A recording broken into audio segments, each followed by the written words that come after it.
to the site and say, do you have good wind? And that can be the case that the end users will say, we have good wind, because they've observed for a few months in the year that they do indeed have good wind results. But for the rest of the months of the year, that might not be the case, but they're focusing on these few windy months, which of course is not a fantastic way of assessing the results. One of the other key points in the planning process is there's uncertainty in grid connections. There's no firm plan that's been published, as far as I'm aware, and grid connection can be a very political issue. It can be a case of a local municipality demanding grid connection and receiving grid connection, whereas another municipality with potentially less political power not receiving it, based on politics alone. Demand growth as well is often larger than expected, whether that's through migration to the site or people using more demanding appliances. So then through that, there are higher battery costs associated. If you plan ahead for a demand in the future, you're going to have a larger battery size, higher costs are going to be part of that. Then there's failures to deliver productive uses due to technical issues, so whether that's due to lack of generation or the generation not meeting the residential demand, including the productive end uses. And there's also the case of the fact that low capital investment is desirable, because a lower capital investment, the lower the risk to private investors. But then the lower the capital investment, the less reliable, the less high quality the turbine or the system in a whole. And then this results in maintenance issues down the line. The lower the capital investment, the higher the maintenance costs will be. So I think this is the time where I want to open it up to anyone, if anyone has any comments, or if, Kimon, if you have any comments on that you'd like to add to. I think in terms of talking about the products, I think we need to find out the right balance of the capital cost versus the minimum specification. Because sometimes the overall cost that is available to us might not be sufficient to have a high quality product.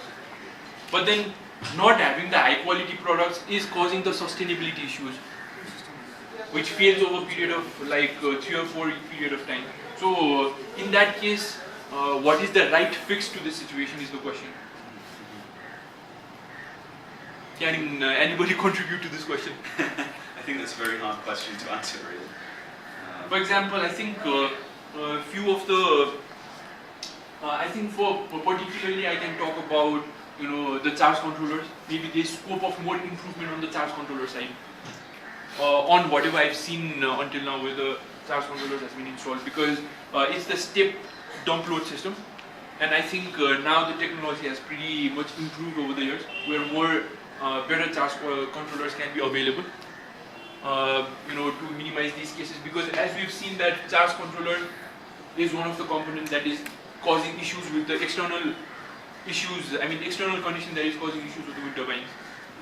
So how can this be fixed so that we can decrease the frequency of technical failures? Do we have anything to add to that? Like the management portion, I think, yeah. Sorry. In the initial stage of promoting wind solar hybrid systems, AEPC was trying to compromise with the capital expenditure and compromising with the quality of the products, but we have already seen the results of that compromising. So now in the later stage, we are not going to compromise with the capital expenditure. So we have increased the level of quality standards of the products. So our capital expenditure will be at the higher side, but the OPEX, the operational expenditure will be the lower side. So AEPC has decided to go in that way. Instead of compromising with capital expenditure, we are not compromising at all. So if you see the per kilowatt peak cost of solar and wind hybrid system, it has been increasing because of this fact. So we want to decrease the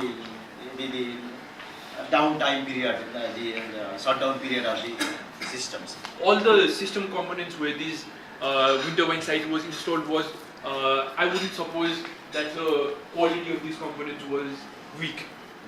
But then you can see the failures still, yeah.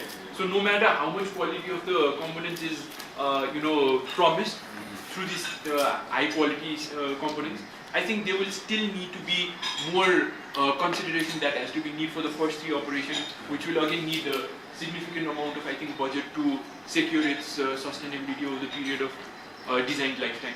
While bidding, going through the bidding process, they have bidded for this amount also. The cost of the operators, everything is bidded in that bid amount. This is now in practice. There are other issues you were talking about the controlling device, right? You cannot buy a wind turbine from company A and controller from company B. It has to be from the same company. So it is up to the company manufacturer. I They see have what to you mean. improve the Yeah. communication system between the turbine and controller Yeah. and power line Mm. between the turbine and controller and controller technology itself. So That is one of when the we issues. see about when we talk about the wind turbine cost, it is including the controller and braking system in the wind turbines. It again they have trade-off between the cost and quality, right? Yeah. The same 10 kilowatt wind turbine you can buy in $10,000, and the 10 kilowatt will cost you $40,000. So if you buy the $40,000 wind turbine system, the control is already improved in that system. So now the thing is whether you want to invest in the wind system or in the solar system, having 4 times more expensive. These are all trade-off and all site specific. At least 20% of the installed capacity must be utilized for productive energy use. So if you install 100 kilowatt solar wind mini grid in one site, then at least minimum of 20 kilowatt must be used for productive energy use. The hidden purpose of this is the same thing what you were mentioning just now. So the purpose of this provision is at least 20% of the energy is used for productive energy use, and it will make the villagers, users affordable. It will help them to earn some money using this electricity, and they can pay for the electricity. AEPC is responsible. Inside AEPC, we have productive energy use component. We have dedicated productive energy use component, and that component is responsible for all the activities related to productive energy use in the villages. So they perform, first they go to the villages and they do the sensitization programs in the villages. They teach the villages these are the things, these types of micro enterprises can be run with this type of electricity, and they do the business opportunity assessment. We call it BOA. We do business opportunity assessment in that village, and we'll tell the villagers, see, these are the things you can do with this electricity.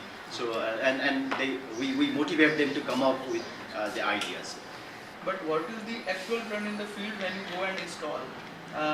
Are villagers more encouraged so that the number is increasing, or what? In the beginning years, you will have less number of entrepreneurs, but as the time goes on, they learn that the entrepreneurship skill, and then they get ideas from other part of the world also, and they come up with new ideas to operate some new enterprises in the villages. So at the first beginning years, there will be less entrepreneurs in the villages, and after 2 or 3 years, there will be more entrepreneurs in the villages. So is there need for increasing the power that you have installed? No. Yeah, in some cases. Yeah. I can give an example of Okardunga Harkapur site. Just 3 years before, 31 kilowatt solar system was installed. After 1 year, the demand grew so high, they have to install another 40 kVA generator in the same system to fulfill the demand. So now diesel generator is supplying more power than the solar system at the moment. Is there a standardized technique for site assessments? Is there a standardized procedure that is gone through? For example, an anemometer at such X meters high for a certain period of time. Is that standardized, or is that something that's done on a site-to-site basis? And would there be any benefits of standardization, do you think? If there isn't? Yeah, of course, it will be beneficial, but in our case, we don't have any emitters in everywhere when we have potential and demand for this type of hybrid systems. So if there is already an emitter station is there, then we refer the data from the emitter stations, and in other case we just depend upon the GIS data, internet data. I think the question is also about increasing the PUs is actually increasing the people's capacity to pay for the electricity. Is that a question? Well, the tariffs for productive end uses are higher than residential uses. Yeah. That's the case. Yeah. So successful productive end users effectively subsidise the rest of the system by paying a higher tariff. So not more of a point than anything else, the fact that productive end uses really are necessary for affordable energy and sustainable operation as well. You select a site, and is the power source finalized earlier and then the site is selected, or when you select the site then you just delve into the alternative and just fix one source. For example, you just go into a site and say whether I am going to fulfill the demand through hydro, mini hydro, micro hydro, whatever it is, or the solar or wind hybrid, or you have a plan of, you have initially a plan for solar hybrid and you just go and search the place and where to fix it. Actually, What is the procedure? What is the process in ABC is we do receive applications from the villagers, from the remote villages. They come up with the application through AEPC, and they submit application, and we do send our technicians for pre-feasibility study. They will just find out. This application is for the demand only, right? Yeah, they will just request just for the demand for feasibility assessment. They will request APC. They request APC for feasibility assessment of that place. So we send our technicians for the feasibility study. For pre-feasibility study at first, they go there and they see whether there are availability of rivers nearby or not. If there are rivers, then we suggest them to go for micro hydro or mini hydro. And if there are no rivers at all, then we have to go for the solar or wind. And again, we go. We explore whether there is wind energy available or not, wind resource available or not. If there is wind resource also available there, and then we go for wind and solar hybrid. But if there is no wind and no rivers at all, then finally we go for solar energy. So we have BAT, we call it BAT, Best Available Technology Analysis, BAT analysis, and we do analysis, we do compare whether there is availability of hydropower or not, and if availability of hydropower, then we go, first choice will be the hydropower, micro or mini hydropower, and Okay, then only any project relating to the the less capital, right? we have to do the best available, the calculation, assessment of best available technology. Then only we can decide which is the best available technology for that place. But in order to install a wind turbine, so far we have installed already 10 meter or 20 meter wind tower, with any meter wind vane. So from the data we received from the wind data logger, then only we have recommended wind turbines. So if there is wind speed less than annual average wind speed less than 400 per second, so we cannot avoid that site. We can avoid that site. It's not feasible. So all the site has a pre-installed wind vane mast. The sites we have listed. 6 sites. For example, I think just to add to this and finish this conversation, I think PUs I think are the appropriate choices to increase the people's capacity of paying for the electricity. But then the case again comes where the system is not operating after a few years. What's that? Because if you go and talk with the end user, the people will say that our people has come over here, taken our demand for productive end users, but at the end people are not even able to use the electricity for basic purposes as well. So that's the kind of frustration that goes to most of the sites. And another thing to point out is that for the most established renewable energy technology like micro hydro, the utilization factor is just 20%. And just comparing that with a technology which is just emerging, the utilization, I think that gives us a proportion of how much catering that needs to go for these kind of systems actually. This the whole system setup. Did we discuss about this? How much do we need to install a plant of, let's say, 1 kilowatt? I mean, 20 kilowatts. 20 per kilowatt. just kilowatt. I need. Just wind or wind solar hybrid? That's the case. I mean, just for wind and wind solar. So that how can we segregate it? Average per kilowatt cost of wind solar hybrid system comes around 700,000 per kilowatt peak now. So we have not yet installed wind only systems. It depends on All the the site systems we also. have installed is wind and solar hybrid. How far you are transporting. Exactly. The average cost will come around 600,000 to 700,000. 6 to 7. Because the wind cost is higher than the solar cost. And definitely, sir, somewhere we have even seen that why go for solar or wind? Let's go only for solar.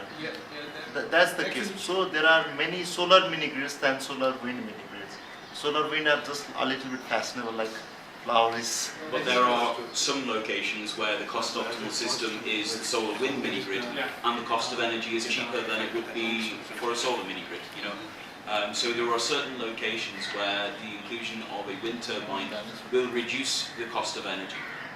It's a question of finding those locations. That's the difficulty, and being exactly, and it's a question of being certain, and having the resource data, the resource maps, and the feasibility assessments to back it up. Because if you can back it up in that way, you're much more likely to be able to secure private investment. I'm not saying you're likely to, but you're more likely to.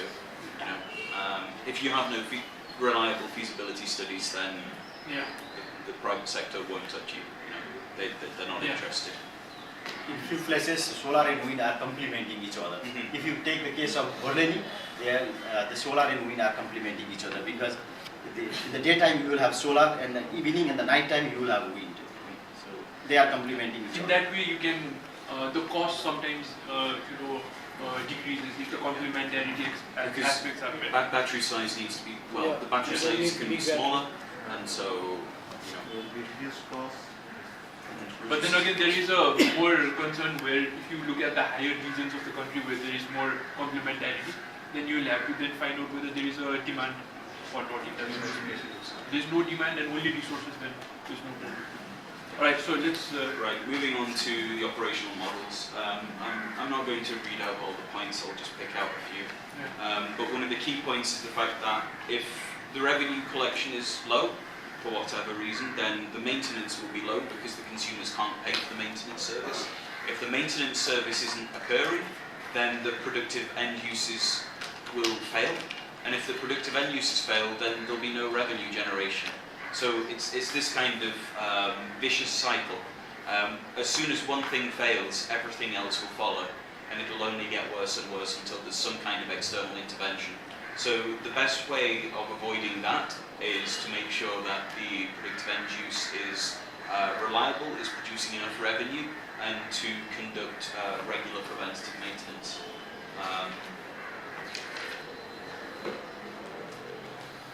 But also the fact that donation-led models are not sustainable, in the fact that they're very important for the poorest of communities, because these communities would not be able to pay for service in any other way.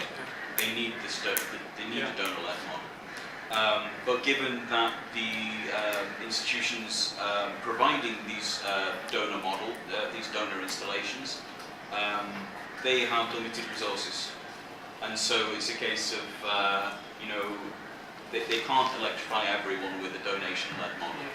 So there needs to be some kind of private sector involvement for sustainability. And then if there's going to be private sector involvement, there needs to be some kind of incentive for that. So one of these points up at the top is the anchored business model. So that's, for example, relying on telecoms companies to maintain the system. So the system provides energy for the telecoms company. The telecoms company provides payment for the maintenance. And in doing so also increases their own market size. because by installing a telecoms tower near a village, near a few villages, then they have a series of new customers. So in that sense, it's a win for everybody. But then there needs to be some kind of validation for that, because it's quite it's a relatively new business model. I think of the most of the concerns when private sector involvement arrives, most of the concerns about the technology will probably decrease. With more, as soon as one private sector project is successful, Yeah. there'll be another, and as soon as there's two, there'll be another two, Yeah. and it'll gather pace in theory if they're successful. That's the key point there. They have But to then be successful. to make the private sector successful in this sector, there needs to be a promising business model. And business model can be only with whatever we've been talking about, like anchored business model. And again, if there is no anchored business model, but in sites like this, there are loads of places where there is no telecom tower, or let's say nothing can be anchored, but there is a demand. Then again, there will be no cases where private sector involvement can be seen, and it's just the matter of providing access to the electricity again with. So I think there can be two kinds of conversations where we can say that if there are locations where there can be no successful business model, but then government sector can push just to provide access to the electricity, just for the access to electricity and done.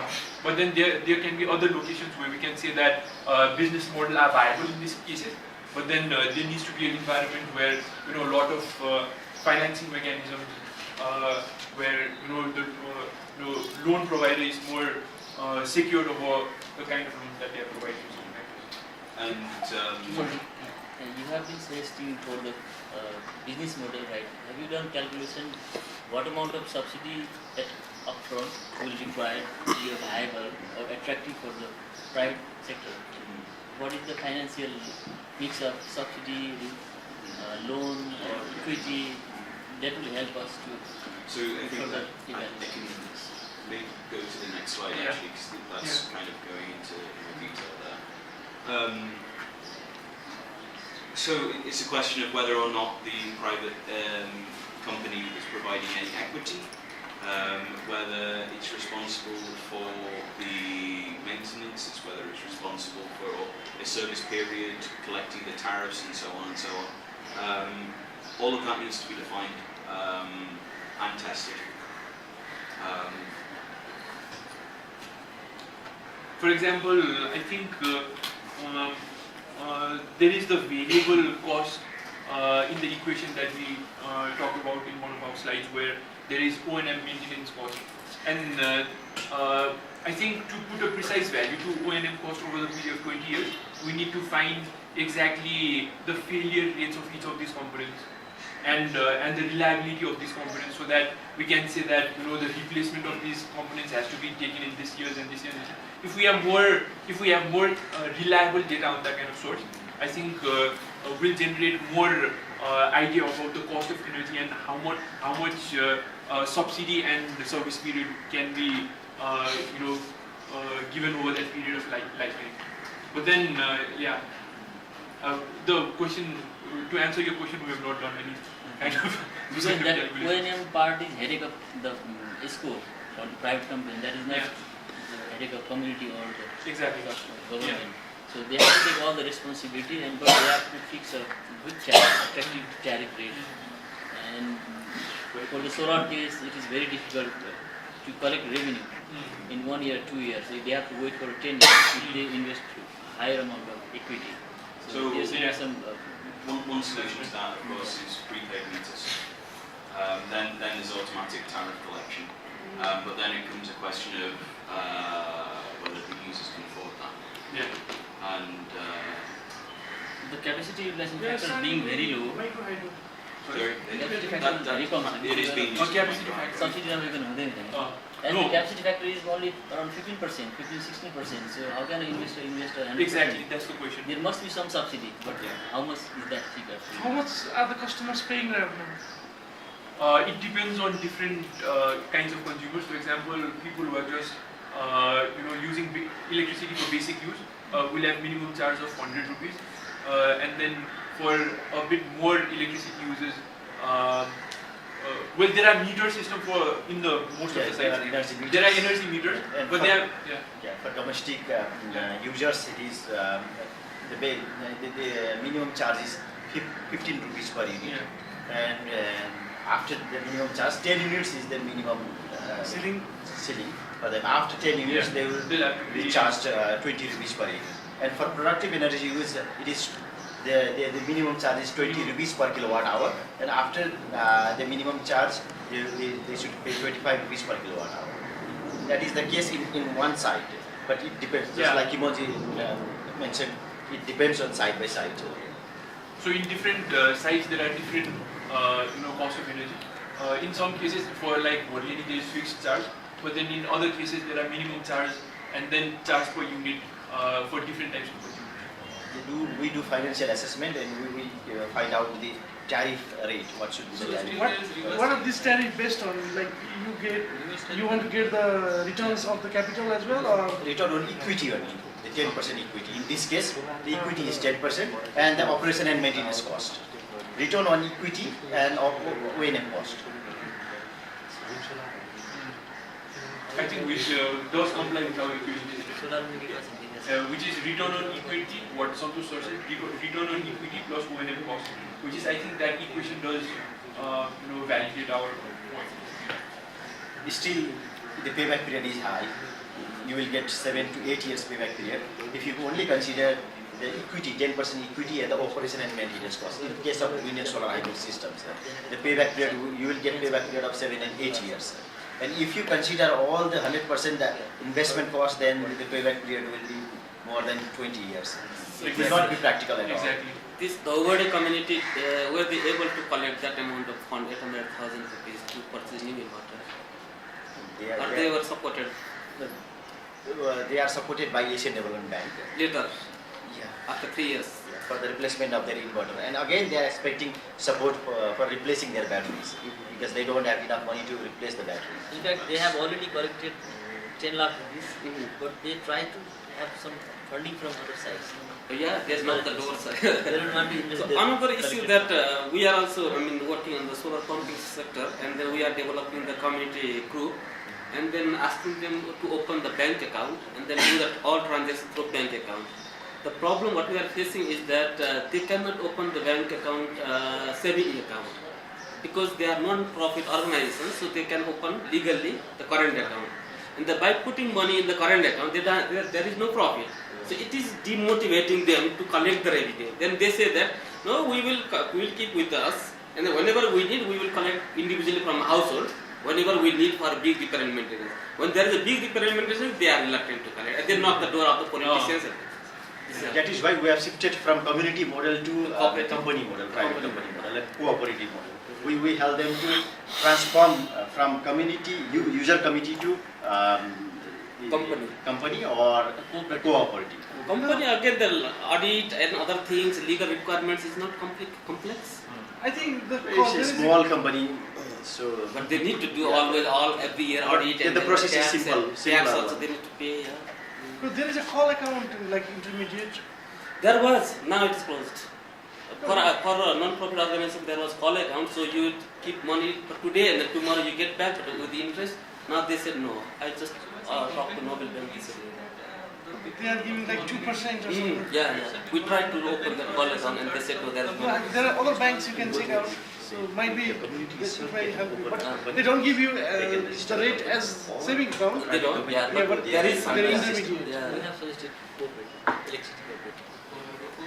I think the point here is to say that whatever cost of energy there is, this cost of energy is not able to meet the replacement that needs to happen in like 4th year or 5th year of But then there's that gap finance. and so there is need of this. yeah, that is why the gap financing is most.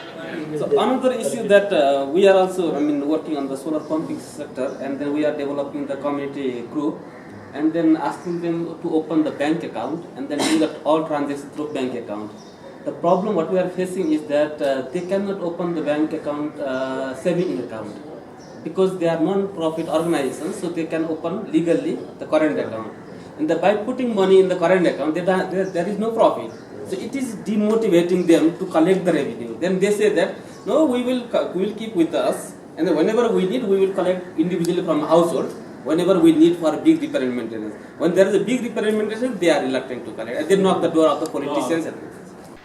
भनौँ न यो जुन 480 मा 8 वटा acceleration दिएर जुन आएको price हो त्यो हो त्यही भएर त्यो चाहिँ भनौँ न त्यो कम्फर्ट जोनमै हो त्यो त्यसको हिसाबले अरु नेक्स्ट क्वेशन अनि सोलर र विन्डको केसमा त्यो भनेको तपाईको क्यापेसिटी युटिलाइजेसन फ्याक्टर के कति क्यापेसिटी भन्ने कुरा अब तपाईको दिनमा 5 घण्टा मात्र घाम लाग्छ भने तपाईले 10 घण्टा लाग्छ भने कागज लेख्नु लाग्दैन नि घाम त अनि त्यो तपाई बढाएर के गर्नु कागज बढाएर यो जति क्यापेसिटी युटिलाइजेसन फ्याक्टर हाम्रो केसमा अब हाम्रो जस्तो क्लाइमेट कन्डिसनमा त्यति नै पाउनुहुन्छ तपाईले कागजमा राम्रो खालको लेखे पनि त्यो आउँदैन नि नेचुरल कुरा विन्ड तपाईको कुनै ठाउँमा 10 घण्टा उयो आवाज गर्छ 14 घण्टा चल्दैन हुन्छ तपाईँ त्यसलाई 15 घण्टा विन्ड चल्ने 10 लाई 15 कागजमा लेख्नु चल्दैन तपाईको युटिलाइजेसन फ्याक्टर त त्यति नै आउने हो एनुअल एनर्जी यिल्ड कति आउँछ that divided by the plant rated times 365 गर्नु त्यो भनेको तपाईको पर्टिकुलर साइटको लागि लगभग उस्तै आउने धेरै फरक हुँदैन तपाईले पोलिसीमा हाई गरिदिए पनि तपाईको प्रोडक्सन त कमै हुन्छ नि त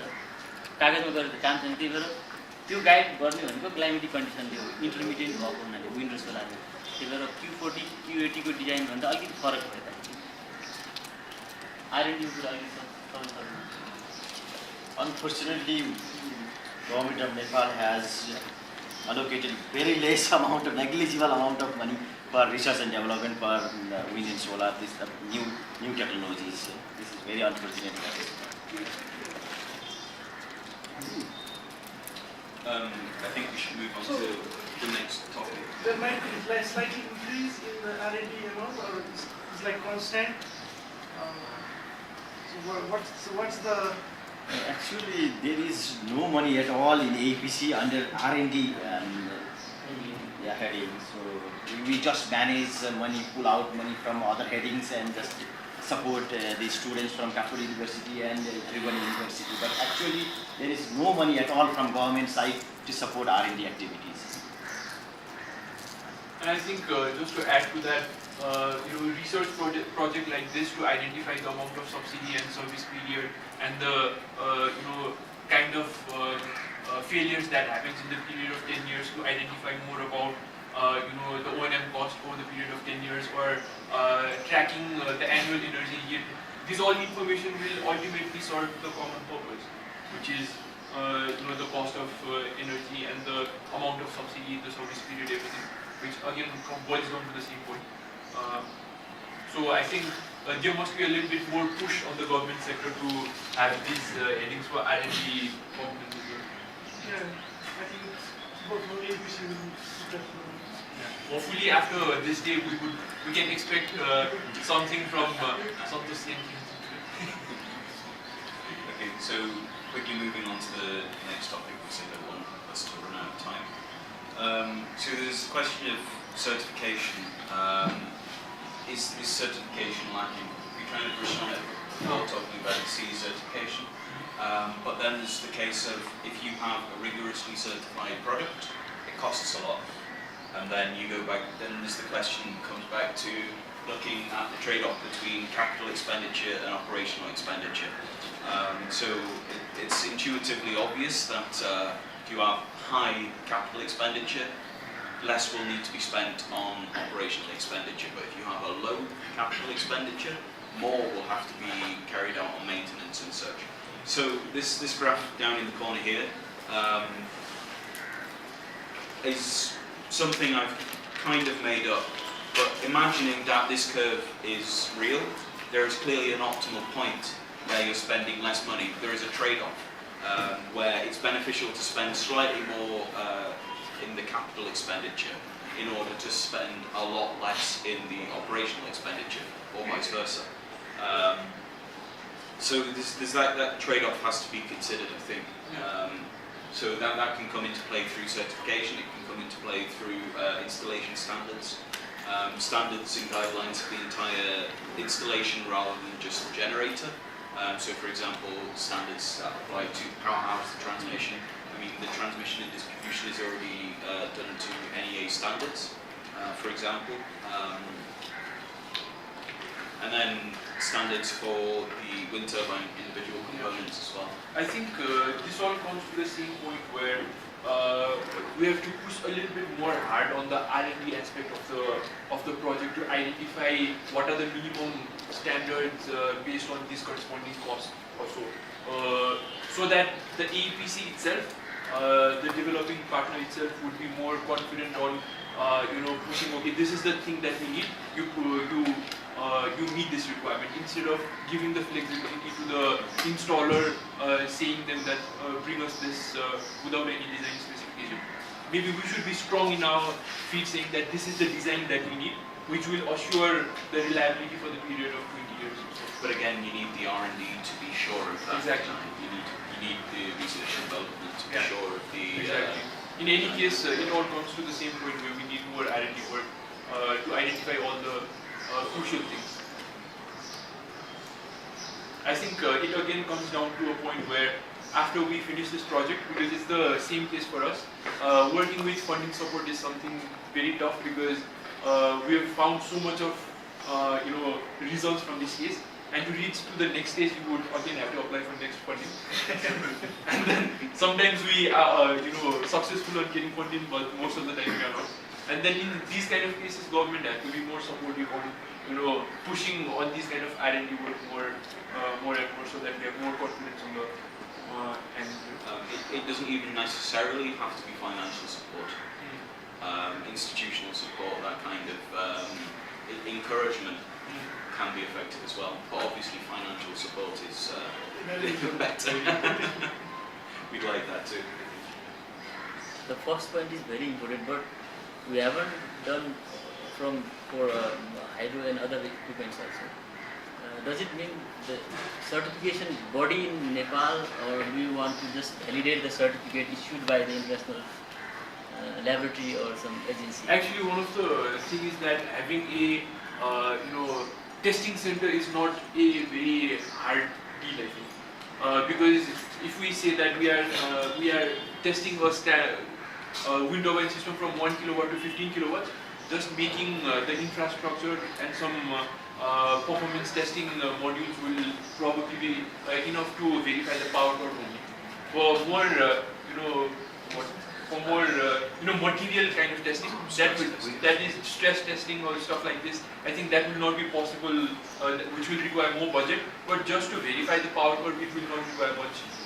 And there is already IEC 61400 2, which has the guideline, which has the standards for performance monitoring of small wind turbines. If we just have that, testing standards over here with a small infrastructure, we will be able to create an environment where, similar to what REDS does, Renewable Energy Testing Station, we can do a similar mechanism for wind turbine testing. Do we have testing station for REDS? I don't know. What? Do we have the same testing facilities in REDS? There is no testing station. Only for solar panels.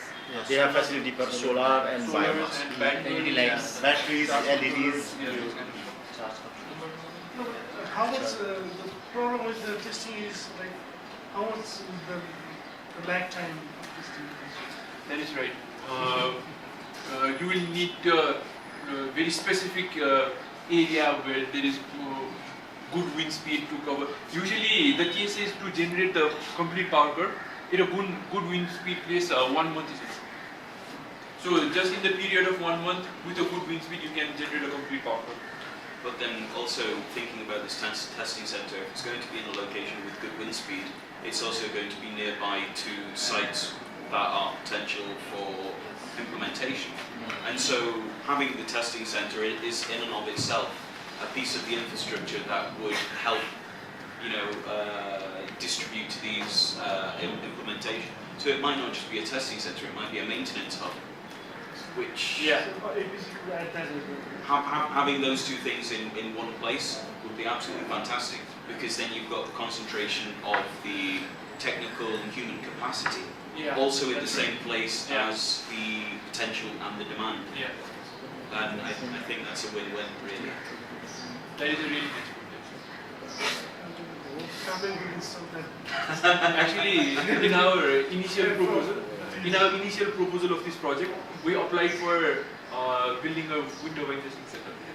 But the funding people And the said that you do maintenance first also. market assessment. If you get good money for the maintenance and then you can install more. Yeah, I think that is one of the good way of. Have you submitted the financial proposal to APC regarding the lab for testing wind turbine performance?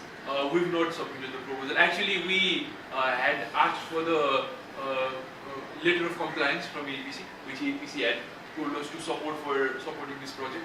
Maybe if you Actually, they had submitted it to Vigians. revisions that. So, But then we will Vigians come decided to support APC doors tomorrow. for market assessment at the So beginning. if you So- could just give us informally, maybe we can just discuss among the group and Yeah. then talk to the ADP guys or other Yeah. donors in case. I think, that will be nice for you. Yeah.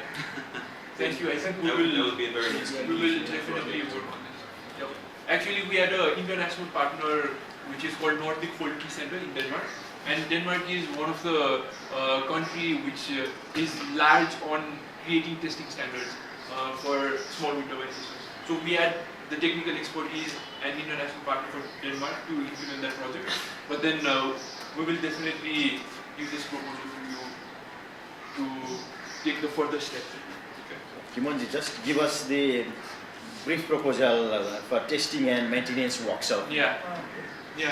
We will try. I think this is one of the another idea where to increase the capacity, we should like in a periodic basis have this maintenance and training sessions every year to increase the human capacity. I think this is one of the things that needs to be Because a few sites we found that once the training has been done adequately in the beginning, people forget the training when they're not using it. So it could be the case that 7-8 months have gone by and they've never had to perform any maintenance Exactly. because the system's working fine, and then suddenly something happens and everything that they've learned, which may have been considerable and an adequate amount of knowledge, they may have forgotten it all. So periodic maintenance, like you say, maybe. So actually, this testing center would add actually to the value to whatever we're speaking right now. Because if we have a testing center, we can go to this place and give more effective, training mechanisms to these operators, which will.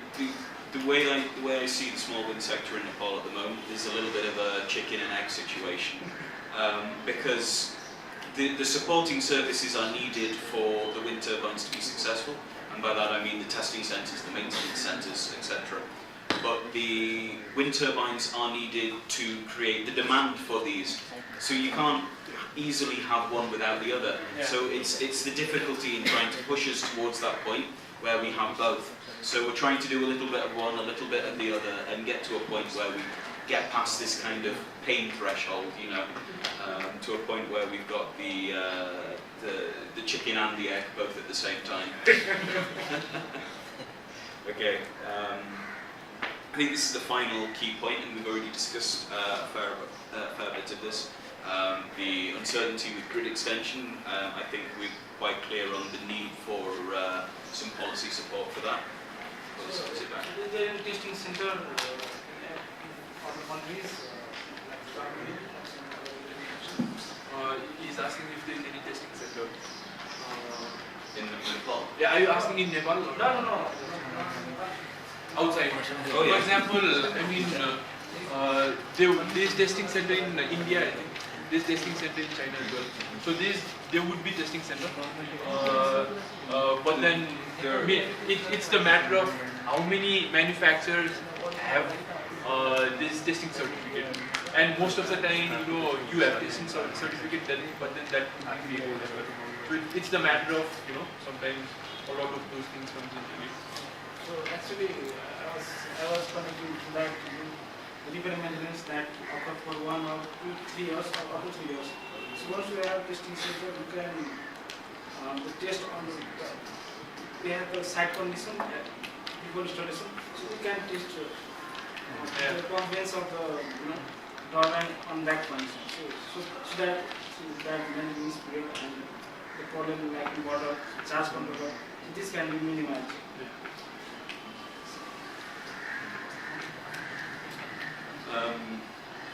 So yeah, moving on to the policy issues, we've discussed the need for the gap in the policy gap in grid connection with solar wind hybrid systems.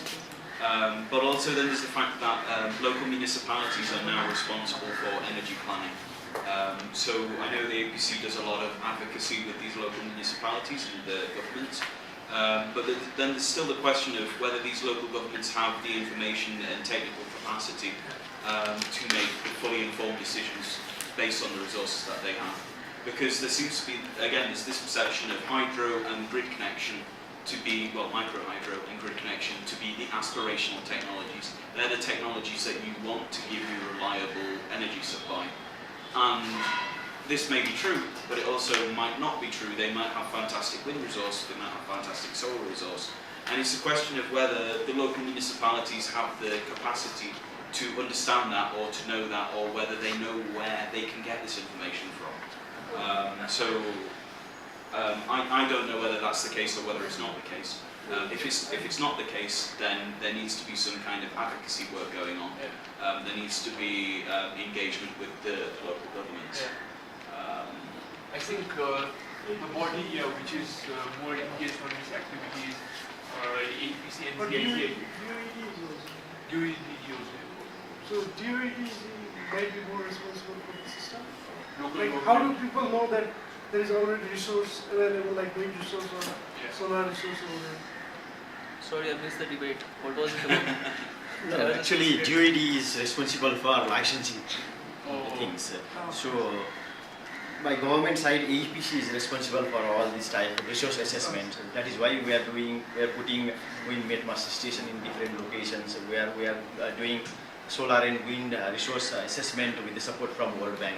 So that is the responsibility of Alternative Energy Promotion Center from government side to have resource assessment for renewable energy. Well, it may be as simple as once the wind map is produced by the end of 2018 or 2019, sending a copy of this wind map to the local governments. That could be as simple as it is, just to get over that first barrier of knowing whether or not there is. We'll have cooperation and coordination with all the local governments. Yes, local Okay, government like for has example, if somebody is going to install a micro hydro or some other power stations, then will they consult as a local government to the APC regarding before? Regarding licensing, they get support from DOED. Now also they get support from DOED for technical clearance of still up to even up to 1 megawatt. They take assistance from DOED for technical clearance, and finally they issue license. until and unless their capacity is built up to the mark. Until and unless they are well capable of just scanning all the documents and just identifying if the given project is not overlapping with any other projects or it's not hampering the master plan of the government. So, So the master plan, the wind profile will come into the master plan, right? so not only the wind profile. For I all was just, energy. Yeah, of course, all. yeah, I was actually concerning about hydro because government of Nepal has its own master plan regarding the major hydropower projects. So whatever it is, it will have to take clearance from the DOED to issue the licenses. To avoid duplications. Duplications and other, there are multiple regulating things which need to be considered as of now. Because the local governments are not capacitized till date. Once they are capable, they have the right. The Act has given them the right. So we want to intervene. So now the DOD is regulating, right? Now. Yes. DOED had the supreme authority until now.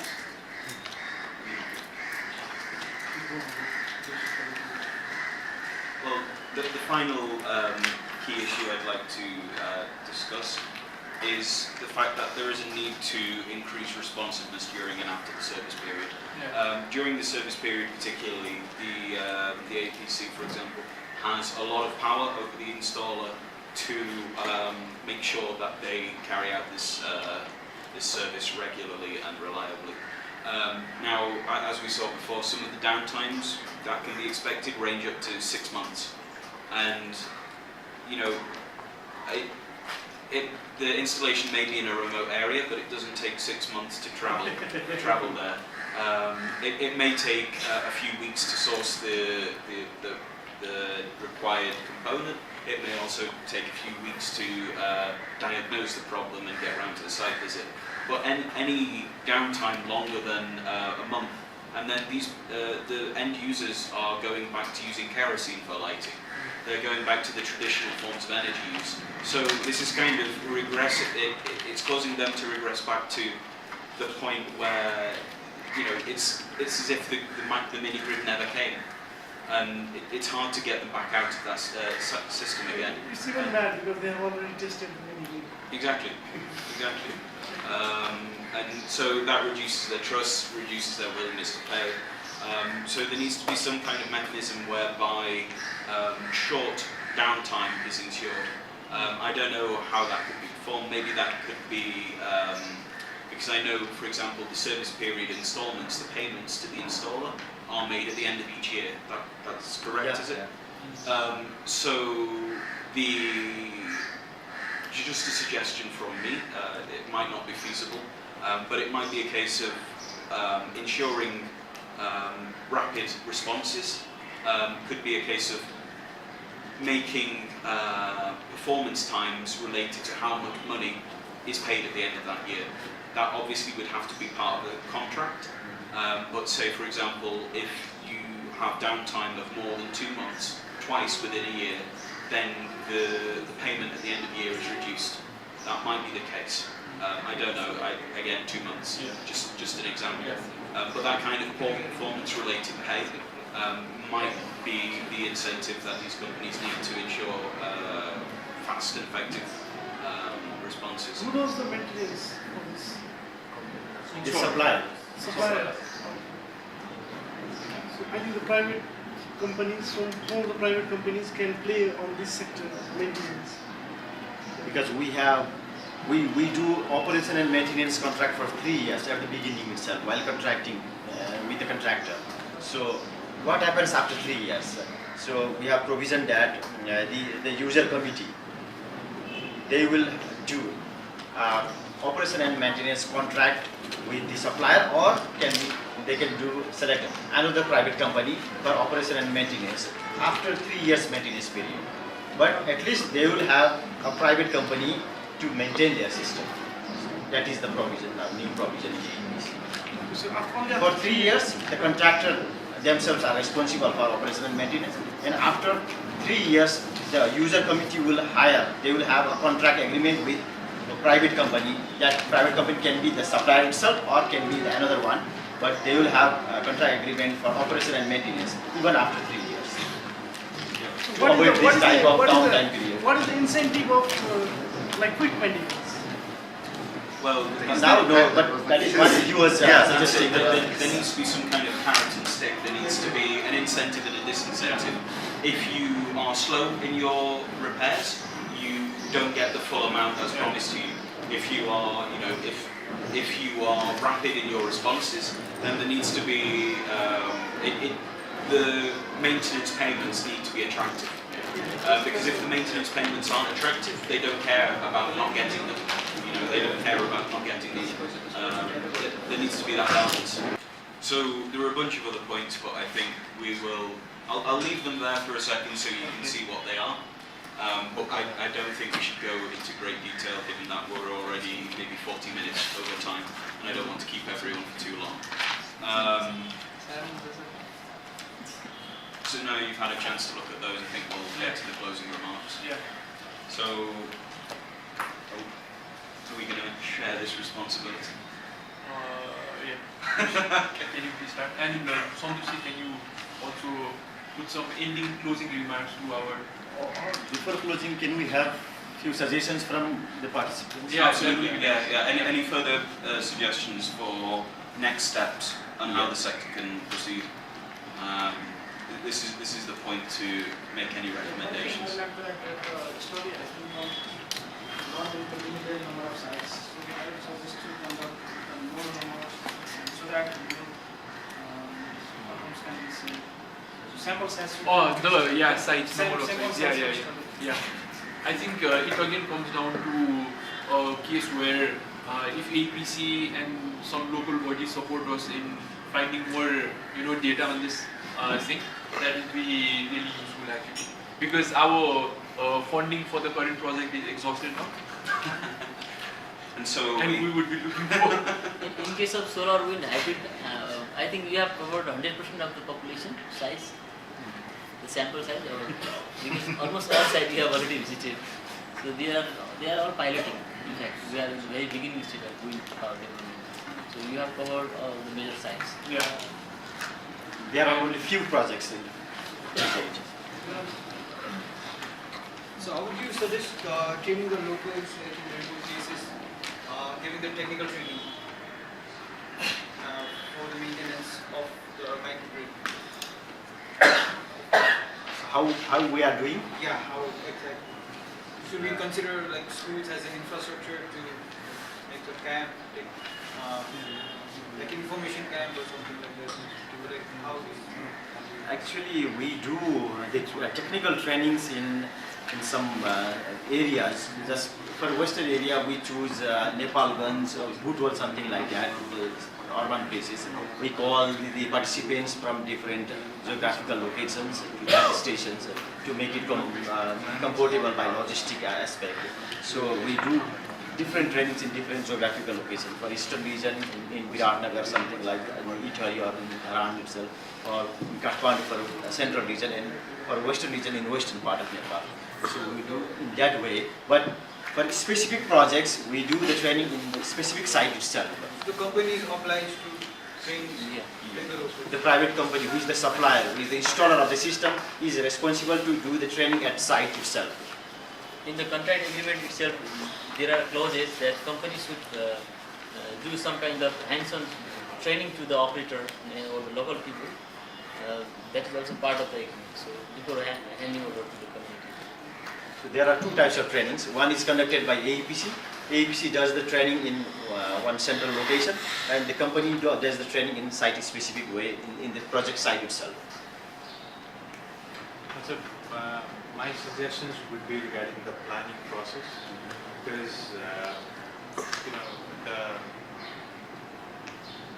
if we could spend once the applications have been received, and if we could spend more like 1 year or 2 years before to collect the data for implementing this system, if that would be possible, it would be very best while designing and implementing the system, because we would know about every aspect, every major aspect that needs to be considered for the particular site. Because once this implementing this system is not cheap at all, and once the money has been spent, it's a lost case.